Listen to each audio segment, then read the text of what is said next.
Okay, good afternoon, everybody. Welcome to the second signing period. We're excited about adding 7 players to the group of 15 that we had before, or group of 16 we had before, and hit a number of different areas. I think the biggest thing that we were looking for in the second half of the signing period was to continue to shore up our skill positions as well as the D-tackle position. And the one thing that talking as the staff this afternoon, we talked was the amount of speed that we have in this class, and that was something that we went out and tried to make sure that we were able to hit those things as far as getting the fast kids, whether it's a running back, whether it's a DB, wide receiver, whatever it may be, because they can play a lot of different things and they can be really versatile. And so to find the skilled kids that can really run, and then the D-tackle position, we have a number of upperclassmen, defensive linemen, and those are typically developmental guys, and not that any of them couldn't come in here and play as a true freshman. We'll give everybody that opportunity, but we need to develop some guys in the D-tackle position. So great job by our staff. We really hit the ground running.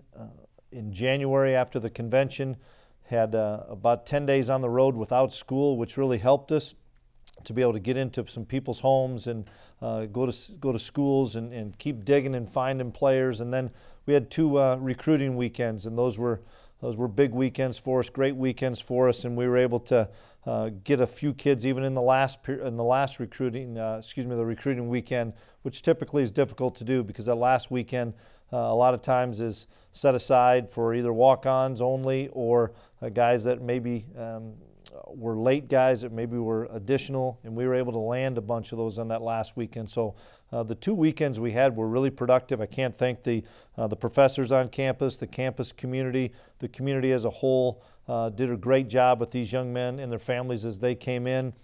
President Myers even was on a flight with a few of them, did a great job of selling Kansas State, and he was an integral part of us getting a couple of kids as well. So everybody, the support that our staff has received as well as the support that we have on campus when we bring these recruits in, I think is unmatched. So with that being said, we'll open up for questions. Western Coast recruiting was kind of part of this process. You landed a recruit from Arizona, a recruit from California. You hired Coach Hazleton and Coach Tui also. So, I guess how integral will that be to your guys' process? And not just today, but yeah, moving forward, it'll be a part. We'll stay on the West Coast. I think Coach Tui's got as good a name as there is in college football. And when we interviewed him at the convention, he was a great football coach. We have a lot of great football coaches, but what I saw in Tui was a guy that could build relationships and had a ton of relationships on the West Coast. And he was able to get in on some players that either maybe we didn't have the opportunity or hadn't been in those specific schools, locations, and we told him, we said, Tui, hit the ground running. And I don't know if there's a better recruiter out on the West Coast than Tui, and he was able to get a couple great ones. Coach, sticking with that, being able to get Fullamel at defensive tackle looks like a good talent. Can you describe what you see from him and what kind of impact he might be able to make, if not now, years from now? Yeah, explosive, relentless, great motor, really strong, hungry kid. I so enjoyed having he and his parents here this past weekend. Had a lot of opportunities, Matthew did, and his parents did as well, going to see different places. And they had a relationship with Tui, with their other son, and I think they felt really comfortable not only with Coach Tui, but once they came to K-State, with all of us coaches. And that was the thing that we tried to hit upon with every recruit that came here. You're not just going to get to know the position coach or the recruiting coach or the coordinator or the head coach. We're going to put you with everybody. And all of us are going to spend a good amount of time with you so that you do build more relationships than just 1 or 2 guys. And I think when you look at the guys that we were able to secure late, that was the thing, that was the common theme that we had heard from the parents or the student athlete was, I felt comfortable with so many coaches on your staff, and that's why I know my son's going to be in great shape. And switching gears on the other side of the football, Grayson, people might know him just because of Booker T. Washington, which was home with Tyler Lockett and Dante Barnett. What does he bring to the the table as a talent, it seems like he's a pretty fast guy. Yeah, he's really fast, 10.7, 100-meter guy that,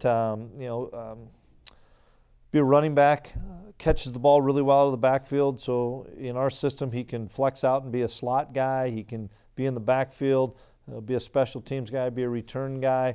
We're excited as well. Jason Ray is from Tulsa.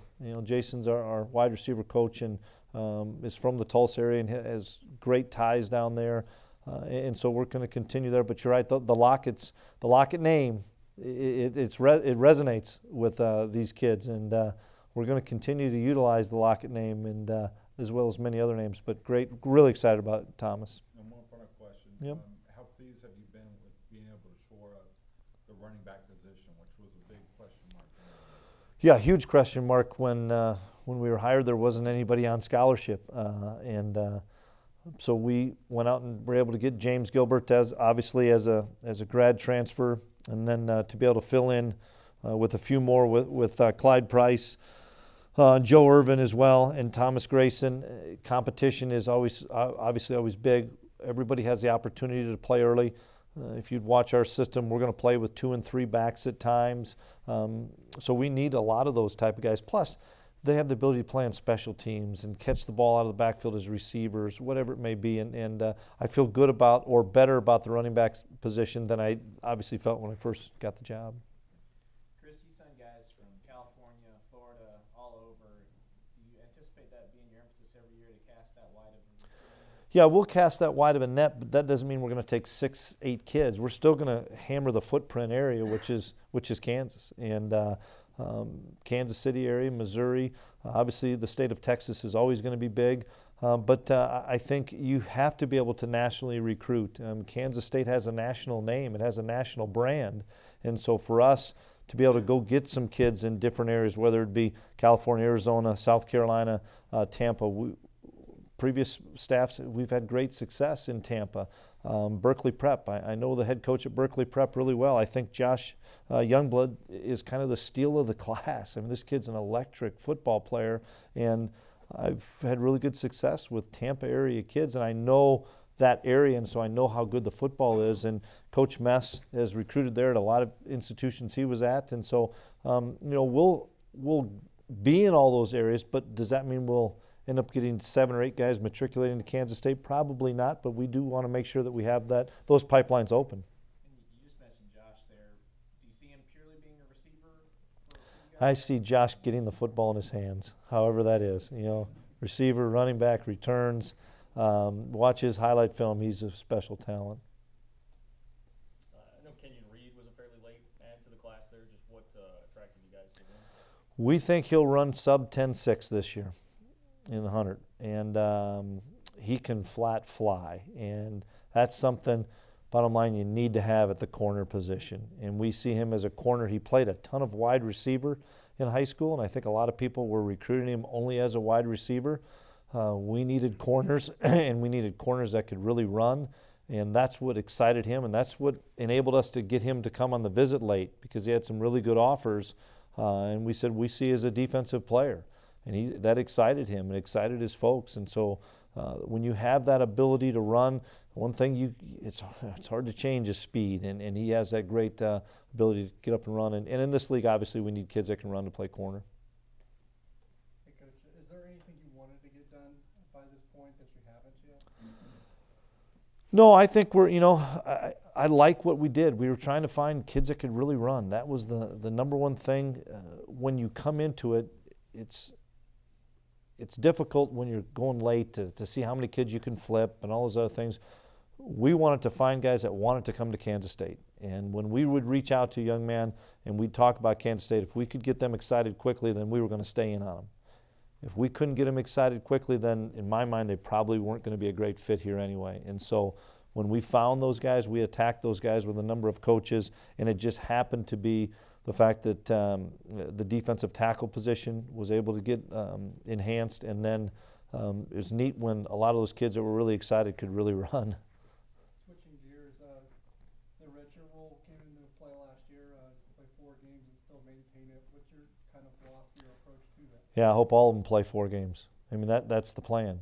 All of them have an opportunity at some time. Now, the great thing about me saying that is, does that mean you're going to have all 23 of these kids on an opening day lineup running down on kickoff and being on special teams? There'll be a number of kids that, mentally, physically aren't ready to do that. Doesn't mean they're not going to be ready to do that on October 1st or November 1st. And that's something that we were all kind of new to that process last year. And I think the experience that I received coaching for 15 games, I could see the benefit of it. Didn't matter when you played that young man. If there was always that carrot that the more you learned, the more you understood, the more game plan-wise, offensively and defense you could understand, as well as the more your body matured, you were going to have a chance to play. It doesn't matter when that is. Those kids just want that opportunity. And so I'll never put on it and say, boy, you're going to play the first four, the mid four, the last four. We'll see where they're at. But a lot of these kids will have an opportunity. You and obviously the staff as a whole have had a very limited amount of time that you've been able to be actually in Manhattan at K-State with how much you've been on the road, and yet you've had to go out and preach to moms, dads, kids why this is a good place for them, why they belong here. What about K-State, what about Manhattan has made that easy for you to do? The people. I mean, it's still the same thing. When we have these young men and their families on campus, or I'm in a home or in a school visiting, it's you got to come and see the people. It doesn't take much to see how great the people here. You can spend, I've been here not very long, but whether I'm on campus, whether I'm off campus, people have been overwhelmingly supportive of myself and the staff, and that's what you're trying to sell. And then when we take a family to a restaurant, or we're on campus, or wherever it may be, and how much they're welcomed, those people see it. The families see it. Wow, everybody was, I pulled in, went to a gas station. Boy, welcome to Manhattan. Hope you enjoy your visit at Kansas State. Not only that, they all know who these kids are. And that's pretty special, too, when a kid comes in and says, oh, you're the running back they're talking about. Wow, how'd you hear that? Well, word travels pretty quickly, and there's social media that Wildcat Nation's on, and I love it, because those kids come in on a Friday and say, hey, I stopped at this gas station. There was a bunch of people that knew who I was. And that's Kansas State, and that's Wildcat football, and that's what I'm excited about. And now you put on top of that the relationships that our staff has with these young men and developing, then I think you have a home run. Chris, what is your ideal defensive line depth, or as far as playing rotation for members? We would like to play as many as we can, upwards of 8. And if there's 10 that can play, we'd play 10. But we want to make sure that we have a young man as fresh in the first quarter as he is in the fourth quarter. And if that means you got to play a kid 40 plays, play kid 60 plays, if you're able to give them a blow and give them a break in there somewhere along the line, it's going to make them better when the game's on the line. And let's be honest, we have to win in the fourth quarter. And our hope is, with the style of offense and the style of defense we play, we'll eliminate some of the 90, 100-play defensive games, and 80 plays is a lot. And I get on Coach Mess so often to say, it's okay. 3.5 yards each pop is okay. We can get that first down and keep moving the chains, and keep our defense rested, and then keep that offense on the sideline. And that's, we'll see how things play out in the spring, but there's great competition there. I love the depth we have right now in the defensive line, but a lot of those kids are upperclassmen. That's why we need to bring these young kids in. Chris, how would you say you handled having a defensive coordinator leave so quickly into your time here, and then what do you like about the new guys? Well, when you hire great football coaches, great coaches are going to have opportunities. And not only that, but I'm hiring people I know, people I'm really familiar with. And so when I hired Ted was a great fit, excited. And then he got an opportunity to go to the Chicago Bears. And I respect Ted, love Ted. And Ted was the best thing for he and his family. And that's what we're always looking for as head coaches, is to help your assistants continue to improve in the profession. Is it difficult to lose a coach? You bet. But I'm not going to stand in somebody's way that he feels is a better fit for his family. And then I was able to call Scotty, and Scotty and I worked together. And Scotty's a tremendous coach and a tremendous person. And so because the players hadn't been around yet, because we hadn't started game planning and those things, because we were in the recruiting process, there really hasn't. It's been pretty seamless in my mind. As a follow-up to that, just how tough was it to see Blake go? Yeah, I know Blake very little, but I loved him when I was here. He was great. I told a couple people that, when I first got the job, there was 3 people that were in my ear all the time. One was Taylor Bratt, which I didn't like him in my ear all the time, but he was all the time. And the other 2 were Colin and Blake.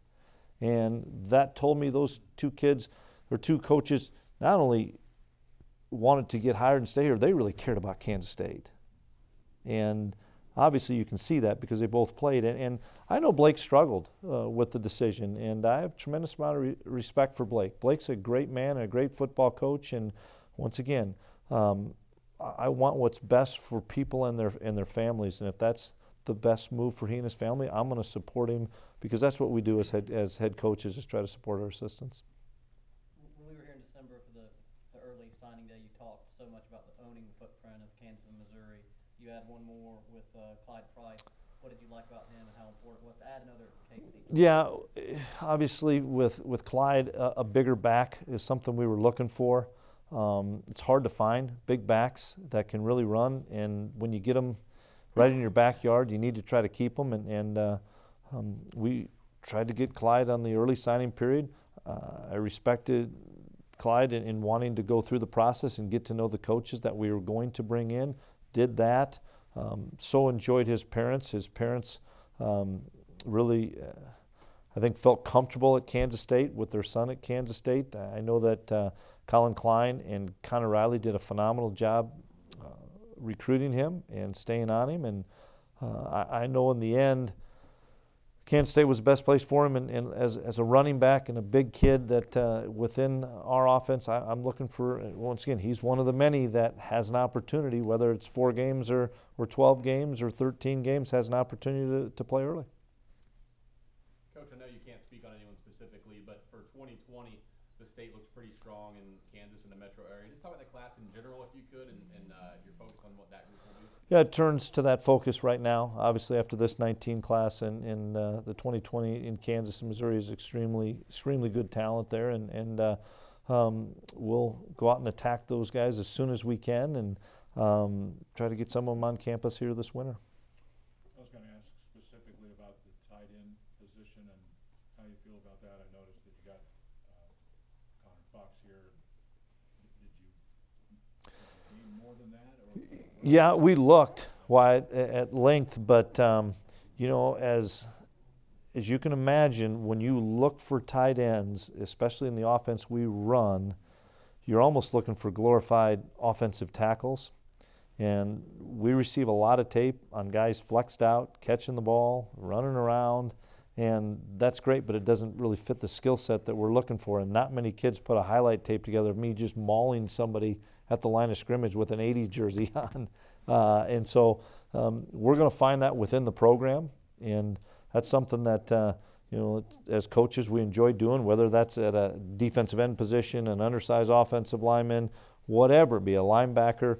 It's something that we feel we're going to have to hit within our program for this first year.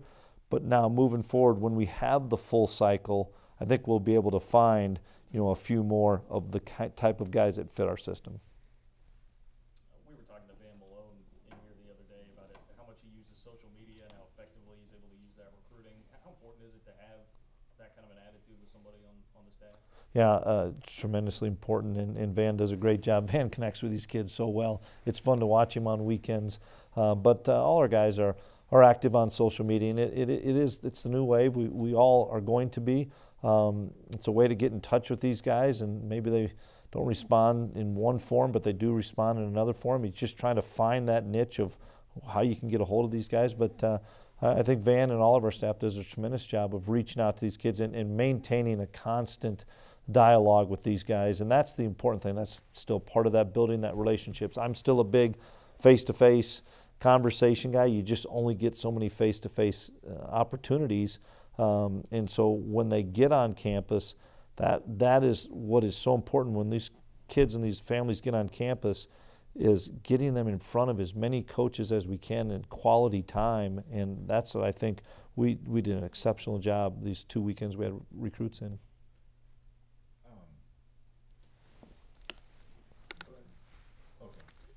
James Gilbert, I know leadership is a big thing for programs.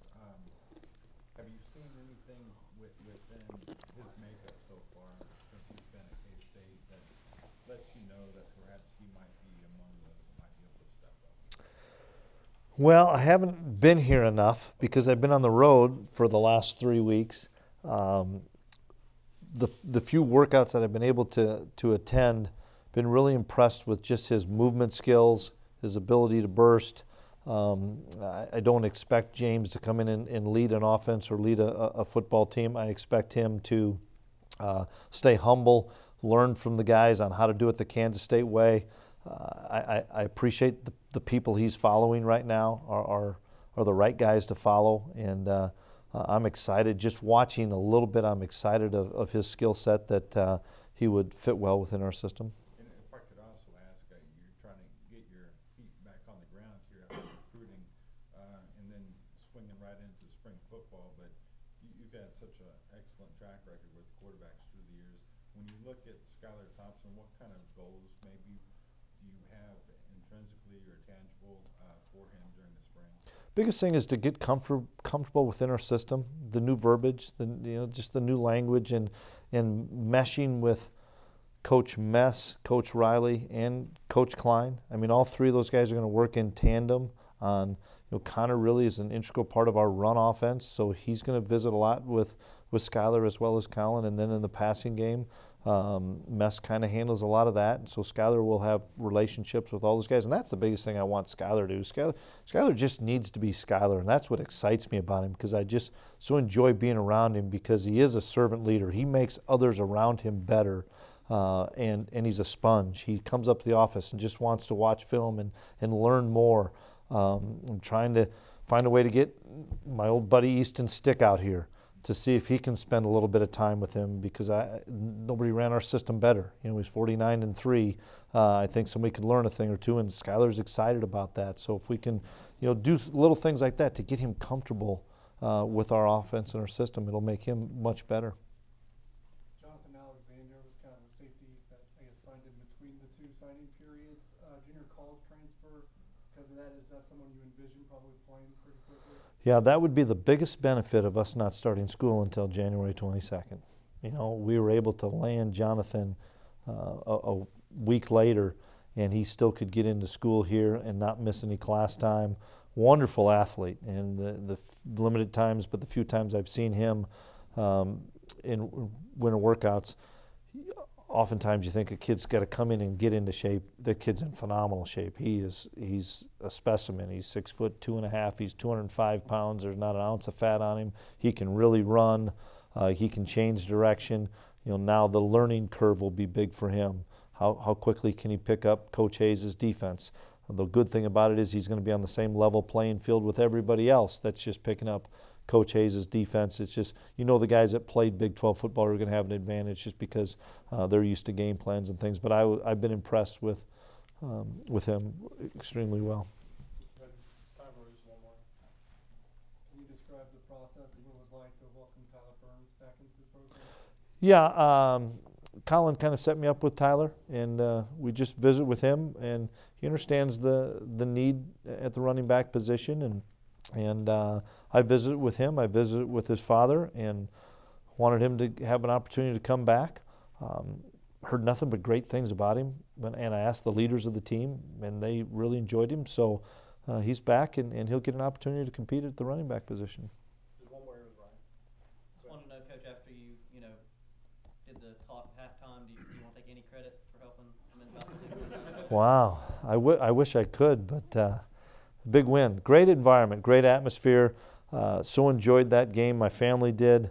That's what college athletics is all about right there. And loved the student section, loved the fans, and it was really neat to be a part of that whole experience. A lot of times at halftime people are running to the restroom or running to get a snack, and everybody was in their seat, and it was really fun. And glad our whole staff was able to get in front of the student section.